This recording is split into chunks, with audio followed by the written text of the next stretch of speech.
తెలంగాణ ఉద్యమంలో లక్షలాది మంది నిరుద్యోగుల పాత్ర ఉందన్నారు రేవంత్ రెడ్డి. ఎల్బీ స్టేడియంలో 9656 మందికి స్టాఫ్ నర్సుల నియామక పత్రాలు అందజేశారు. ఈ సందర్భంగా మాట్లాడిన రేవంత్ రెడ్డి త్వరలోనే టీఎస్పీఎస్సీ ద్వారా ఉద్యోగాలు భర్తీ చేస్తామని చెప్పారు. ఆ తర్వాత అన్ని శాఖల్లో ఖాళీలను భర్తీ చేస్తామన్నారు. నిరుద్యోగుల త్యాగాల పునాదులపై ఈ రాష్ట్రం ఏర్పడిందని చెప్పారు.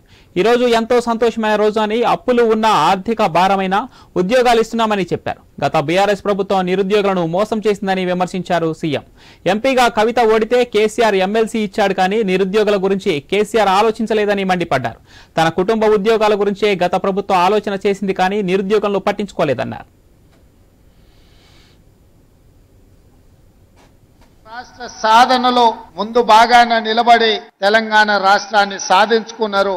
ఈ ప్రక్రియలో వందలాది తెలంగాణ బిడ్డలు అమర వీరులైన ఆనాడు నిజామాబాద్ జిల్లా ప్రజలు 2019 పార్లమెంట్ ఎన్నికలలో కల్వకుంట్ల కవిత గారిని అక్కడి ప్రజలు ఓడిస్తే కన్న తండ్రిగా కేసీఆర్ కు దుఃఖం వచ్చింది.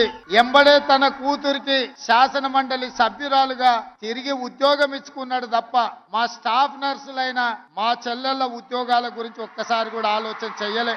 నేను అడుగుతున్న ప్రతిపక్ష నాయకుడైన చంద్రశేఖరరావును, ఎప్పుడు నీ కుటుంబము, నీ బిడ్డ, నీ కొడుకు, నీ అల్లుడు వాళ్ళ ఉద్యోగాల గురించైనా నీ ఆలోచన?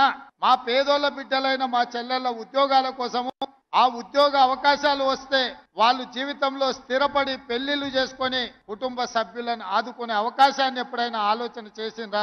తెలంగాణ నిరుద్యోగ యువకులకు, విద్యార్థులకు ఉద్యోగ అవకాశాలు ఈ ప్రభుత్వం కల్పిస్తే ప్రధాన ప్రతిపక్ష నాయకుడిగా మనస్ఫూర్తిగా ఈ ఆడబిడ్డలను ఆశీర్వదించకపోతే నీకు ఆ ప్రధాన ప్రతిపక్ష